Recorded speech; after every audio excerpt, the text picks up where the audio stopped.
Hello, this is Sophie Dawson from sophiedawson.com, and this is episode 163 of the Sophie Art Podcast, which is a little podcast that I do about the art and things. And this one, I'm asking, are we already dead? Is this the death process? Are we inside of the death process? So this is something I had a thought of, ages ago. I just thought to myself, what if we're actually already dead? Because the thing is, you wouldn't know. So what if we're already dead? And then what happens is, when we die, we actually become alive. We actually come alive. Oh, there's a beautiful bird down here. I'm just going to interrupt here a little bit, because during this episode is all about, I asked the question, are we actually inside of the death, are we actually in the death realm? Are we actually dead? We think we're alive, but are we really dead? And when we die, that's us actually becoming alive. So it would all be in reverse. But during this episode, I actually get distracted by a little bird, because there's this bird that flies across, and I got a bit distracted, and I lost my train of thought, and I never got back to what I really wanted to talk about. So I'm just going to talk about it here. But there's this book called the Tibetan Book of the Dead. And what happens in that is, it talks about how when you die, you're going to be going face to face with basically demons and angels.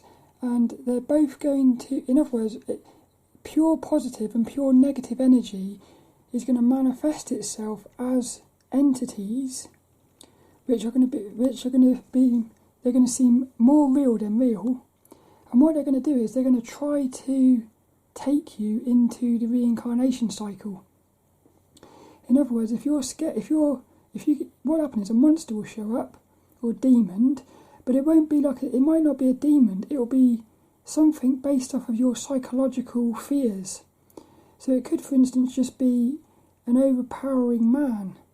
Like, if you've got a fear of sort of aggressive blokes, it might just manifest as a bloke, like a really powerful bloke, but it might actually manifest as a demon or something, or a dragon. And the same thing will happen with the pure. So if you're scared of that, what will happen is, you'll run away from it, and you'll run into reincarnation. So you'll end up being trapped in the cycle of reincarnation, which would actually mean you would stay dead. You would stay in the death realm. And they say that this is suffering. I believe this is suffering because we're actually dead in the hell realm. That's what I think. I think we're actually in the hell realm without realising it. Because it would be the perfect way to do it, would be have hell seem like a nice place. But and the other thing was, if it manifests, it would manifest as something pure. So, for instance, if you've got this amazing connection with your mum, it might manifest itself as your mum. Let's say your mum died in this life. What would happen is, when you died, you would meet your mum, and you would want to go over to her to hug her. But what would happen is, in doing that, that would trap you in another cycle of life. So what you've got to do is, in the death realm, or in the process of death, you have to basically detach yourself from everything. So this here is an illusion. We're inside of an illusion. Well, I wrote a little bit here, so this is what I've wrote about it. So I've put the death process equals letting go of everything. That's what they talk about. You've got to let go of everything, so you've got no entanglements, because if you're attached to anything, it's going to keep you in the cycle of life, which is actually really death. So when you've got no attachments, you would be free from reincarnation, which would mean you would appear to die to everybody else, but really you would actually be setting yourself free from the cycle of suffering. So you would really it would look like you're dying, you've died, but actually that's you actually being reborn into like the base reality. But so what I put is, right now on the earth, we are all being faced with letting go of everything. So we're being faced with the prospects of losing our house, our jobs, money, friends, family, even our body and our life, and ultimately our freedom. So that's what we're dealing with at the minute. But we are what it is you. So in other words, if you're afraid of letting go of your job or something, that's how they could get you to stay here. They say, for instance, what they can say is, if you don't have the vaccine, you'll lose your job. So if you're attached to your job, what would happen is you would take the vaccine in order to keep your job, but what that would do is it would keep you in the reincarnation cycle. Because what would happen is well, what I put here is I said it's all in reverse. When you die here, you are dying from the illusion into the reality. So the actual truth is New Earth. But the thing is, you can choose, which is your free will, to cling to the illusion and stay dead. So that if you say, if you say to yourself, I'm too afraid to lose my job, that's you actually clinging to the illusion. Because you've taken the illusion to be more real than the truth. And then the other thing is, what I put is I said, it was never going to be easy to die. Hell is what we are inside of, and it's genius because it looks like New Earth. In other words, New Earth is effectively heaven, really. So what happens is you don't even realise you're in hell, which I think that's genius. It's like the best form of hell. It's like that quote about the greatest trick the devil ever played was convincing the world he didn't exist. Graham Hancock actually changed it a bit and said, the greatest trick the devil ever played was making the world believe he was God. But the greatest trick hell ever played was making the world believe they were on earth. So what it is I believe something took our souls and put us into this virtual reality or dream or the illusion, whatever it is, it's a simulation of earth. It's a simulation that looks just like the pure place of earth, but it's being controlled. It's some sort of simulation that is actually being controlled by negative forces. So because they're controlling it, that they are basically manipulating everything within it, but they're keeping it looking like you're in earth. So in a weird way, it's all psychological. It's all to do with the mind. So that's just what I was thinking. I've been asking myself, are we actually inside of the death process without realising it? And it goes into when I had my psychedelic experience. When I came back from that, I was convinced, and I still am, I'm convinced that I died. I'm convinced I died, and I am now in the process of basically choosing whether I'm going to go to hell or set myself free. But we're in the process of choosing if we're going to be reincarnating inside of this hell realm, which we don't realise is a hell realm, or are we going to actually end the cycle of reincarnation and return back to the source reality? But the thing that's funny about all of this is, it's a never-ending process. So let's say you do actually cling on to this illusion, and you say, I don't want to let go of my family or something. What would happen is, you would go back through the cycle, and let's say in another 26,000 years or something, the same thing's going to happen again. This is why its history is repeating itself. We are inside of a never-ending process of life and death. And the thing is, the whole lot of it looks exactly the same, because it's all being played out on Earth, but just different versions of the same thing, which I think is brilliant. But again, it all comes down to free will. Our free will is the most powerful thing, and this is why everything that's happening, it always comes down to free will. You have always got a choice. But what they do is, because this simulation we're inside of is being controlled by negative forces, the overriding energy is negative, which means it's more probable you're going to actually get pulled into the negative. This is why it requires a lot of courage to actually go against the system, I suppose. Set yourself free. It was never going to be easy, but I almost see in the future everybody dying, and it's going to look like, to the people who are staying in the illusion, it will look like the other people died. The people who set themselves free, it will look like to them that everyone else died. The truth is, actually, we're at the crunch point where the timeline is ending and it's going to recycle back to the beginning. So either you're going to end up going back to the start of the timeline to repeat the process, or you're going to exit off the timeline into the timeless. So that's what I think is happening. It's pretty genius. It's amazing. But the thing is, this illusion is so powerful that it actually, even when you know it's an illusion, it still feels incredibly powerful, which I think is brilliant. But I also think the dreams are linked into all of this. I think the dream realm is some sort of connection between the timeless and this illusion. So I don't know, I wonder whether this whole thing is just some sort of big game. Some sort of game we're playing or something, where both sides, both the positive and the negative, are actually in on what's happening, and it's just a game of, is this soul ready to leave the cycle of reincarnation? That's what it comes down to. And what has surprised me is, I think I talk about, there's no quotes on this episode of the podcast, but with the Dalai Lama, for instance, being corrupted, that could just be part of the game. Part of the game is, well, what we'll do here is we'll make one of the spiritual masters go to the dark side, and that'll sort of tempt the people who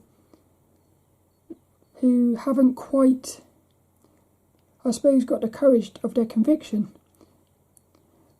That's what I'm thinking. So even that is like a part of the process, a genius little thing going on. It's cool, it is, but I definitely feel that we are right at the end now of this whole process, and I think it's going to get very messy. That's what I'm thinking. If you think it's messy now, I think it's going to get a lot more messy. But it's a bit like baking a cake. When you're making a cake, you get a load of mess, but then after that mess, you get this beautiful cake that you can eat. So I feel like we're about to have our cake, but we've just got to go through the messy process of making it. But I'm going to go back to the episode I recorded now. I hope you enjoy this one. If you've got anything to say about this, please let me know. I'm fascinated by death, I am. I think the more you look at death, the more you actually appreciate life and the more you are alive, which is weird because you would think it'd be the other way around. But I feel like, and the other thing is, the ancient people in the past, they really did worship, study and understand death. So that again makes me feel like they had worked out what was going on here, and then maybe just before the reset, when the timelines got reset, they were trying to leave as much evidence behind for people to work out. Something like that, I think. Because what would have happened is, in the past, a load of those souls would have gone back into reincarnation, but a load of those souls would have actually set themselves free, at which point they become higher beings. It's fascinating, it is. I feel like it's a some sort of multi-layered simulation or something. Multi-layered timelines within the timeless. There's a beautiful little bird down here. He's got like a little, I don't know what he is, I've never seen a bird like that before. He's got a little blue, he's brown with a little blue tail. It's quite cool. Oh, he flew off now. Flew off into the trees. It's cool, isn't it? Hey, great. Yeah, I'm good, yeah. Oh. What was Jay? Oh, is that what it was? A jay? A Jay, yeah. Yeah, it's cool. Yeah. I've never seen one before. It's cool. Oh, have a nice day. Thank you. That's cool. He said it was called a jay. Little bird called a jay. So I thought about this about a year ago. I thought, what if we were actually dead? It was just like a fun thing, really. And then what happened was, when I had my psychedelics, that psychedelic experience really was very powerful. It's one of those moments in your life, I think, where everything changes. But I came back from that convinced that we are inside of the death process. Part of the death process is hell, being inside of hell. But so I thought to myself, well, what happened was, during that psychedelic experience, I actually had an opportunity to go home, but I chose to stay because I felt like I had to do something. But I thought to myself, hey, little squirrels now. Little squirrels. I love little animals, I do. That's one of the things I love about being outside.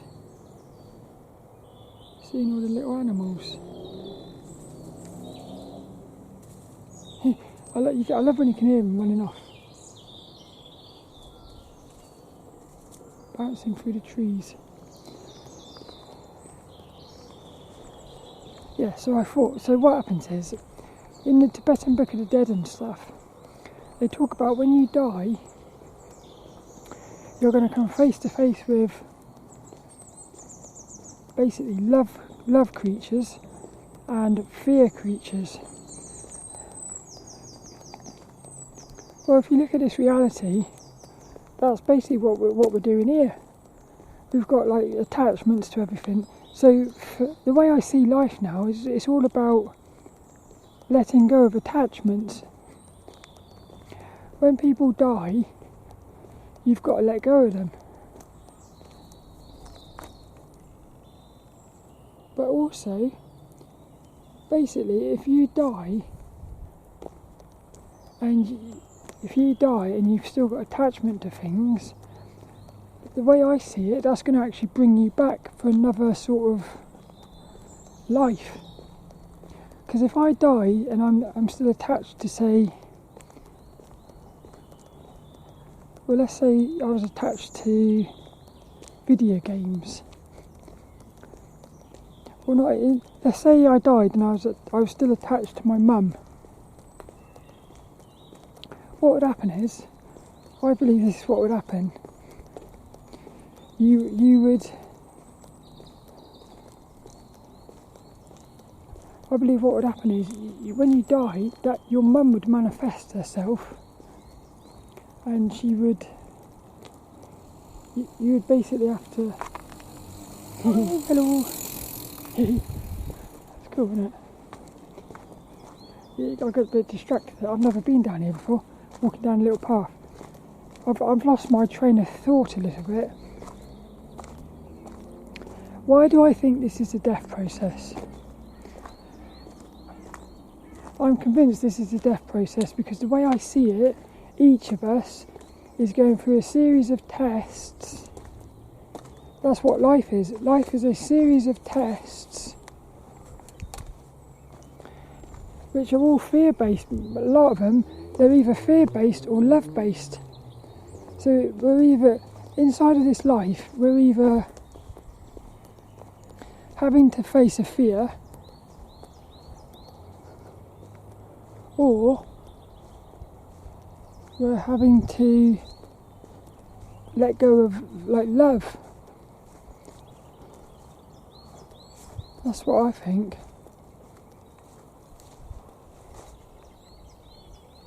I just like the sounds of it out here.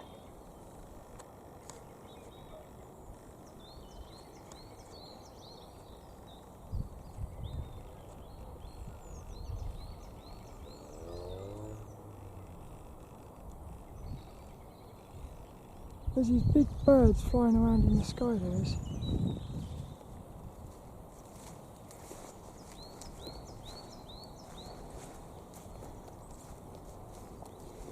Yeah, but my overriding sensation was, when I came back from that psychedelic, my overriding sensation was, we're already dead. And actually, what's going to happen is, this is what I felt. reincarnation is staying dead.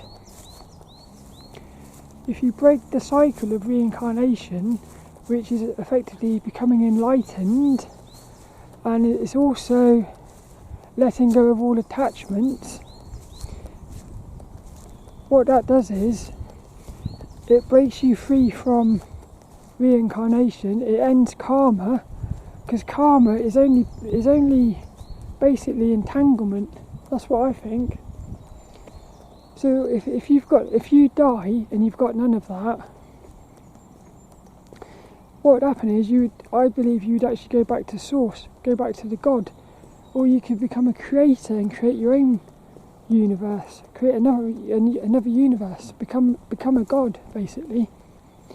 So then I think, well, that means then that this is actually the death process.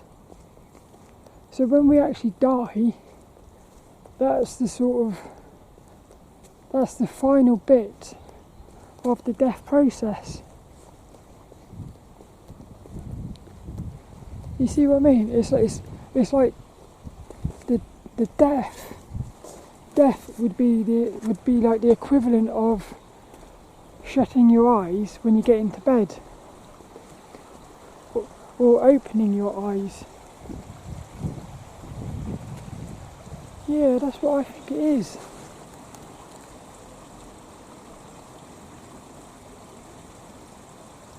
I'm down by a little like waterfall now. It's quite cool. And I've also been thinking hell would look just like this. Think about it, what would be the best way? For me, heaven, hell and earth and stuff, I feel like they would all look exactly the same. Because like the best way to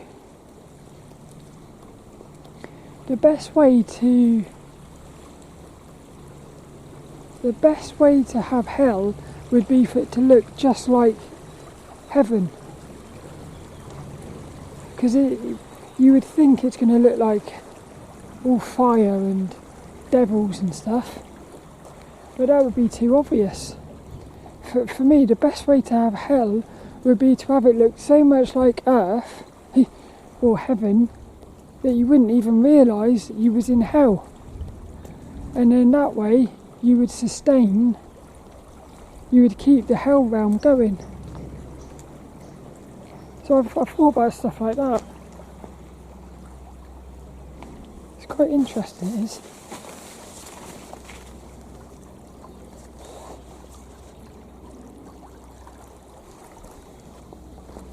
So then I wonder to myself, is Earth actually heaven? And what they've done is, they've basically, when they created this simulation, the Earth, what we're inside of is a simulation of heaven.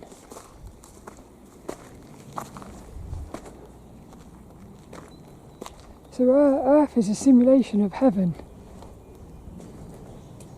but it's actually really hell, but you don't realise it.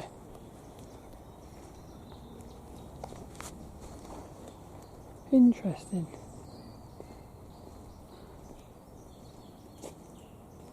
That's basically it for this one now. What was the topic? I've forgotten what the topic was now. What was it? Oh yeah, are we already dead? Yeah, I think we're already dead, you know. I'm actually convinced of it. It's quite mad, isn't it? Well, I hope you enjoyed that, and I'll see you later for another one.